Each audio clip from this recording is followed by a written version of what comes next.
I thought he was just hurt. That's what I kept telling myself every time he went quiet, every time he pulled his hand away a little too soon, every time his smile didn't reach his eyes.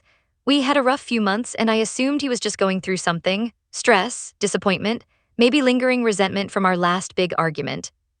I didn't realize he was processing. He was detaching. His name was Caleb. We'd been together 5 years, long enough to build routines, inside jokes, favorite restaurants, shared passwords. We had history, and history can trick you into thinking you're safe. The problems started small.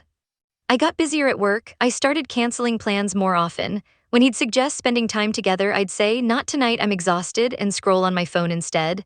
When he tried to talk about feeling distant, I'd brush it off. "We're fine, you're overthinking." I didn't cheat, I didn't lie. I just slowly stopped showing up. Caleb noticed. He'd look at me sometimes like he was trying to reach me through glass. I saw it, I just didn't respond. Somewhere deep down, I assumed he'd always be there. He was patient, calm, not the type to explode or walk away dramatically. That made me comfortable. Too comfortable. One night he said, "I miss you." I laughed lightly, "I'm right here." He shook his head, "No, you're nearby, that's different." I rolled my eyes, "You're being dramatic." That word stayed between us like a crack. After that, he stopped bringing it up. He didn't argue, he didn't push, he just quieted. I mistook his silence for healing. I told myself, he's just hurt, he'll get over it. Weeks later, he invited me to a friend's birthday party. I was surprised. We hadn't gone out together in a while. "Are you sure you want me there?" I asked. "Yeah," he said calmly, "it's fine." I took that as a good sign. I dressed up more than usual, hoping maybe we'd reconnect, maybe the fun atmosphere would reset things. In the car, he was polite but distant. He didn't reach for my hand. I noticed, but I didn't want to ruin the mood by asking. The party was at a rooftop bar. Music, lights, people laughing. We walked in together, but it didn't feel like we were arriving as a couple. It felt like we were two people who happened to enter at the same time. A group of his friends came over, excited to see him. "Caleb, man, it's been a while." They looked at me, smiling politely. One of the women said, "And you are?" I waited for him to say, "This is my girlfriend." Or even my name. Caleb smiled softly. "This is someone I used to love," he said. The words didn't land at first. I blinked. "What?" The group laughed awkwardly, thinking maybe it was a joke, but Caleb didn't laugh.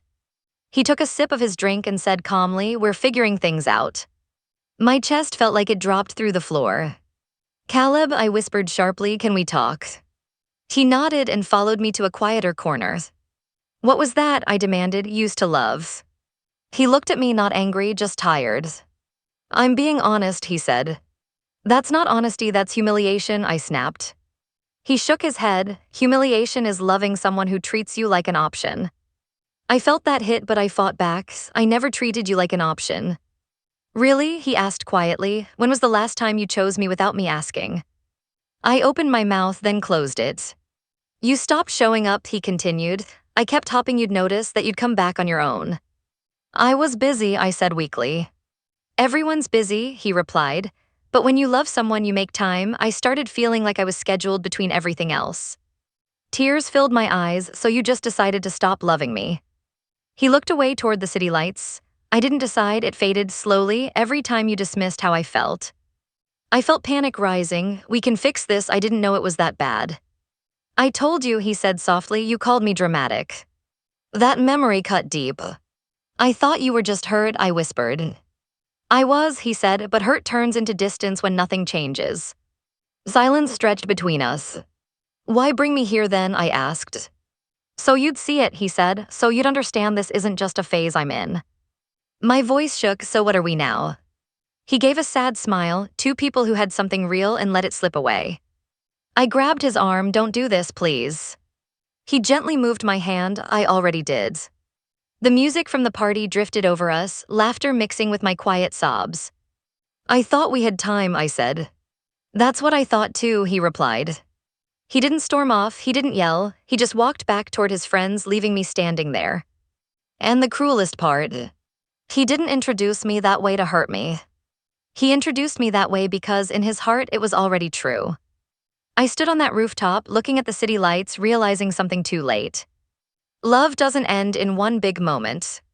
Sometimes it ends quietly, while one person keeps assuming everything is just a temporary hurt, and the other has already said goodbye inside.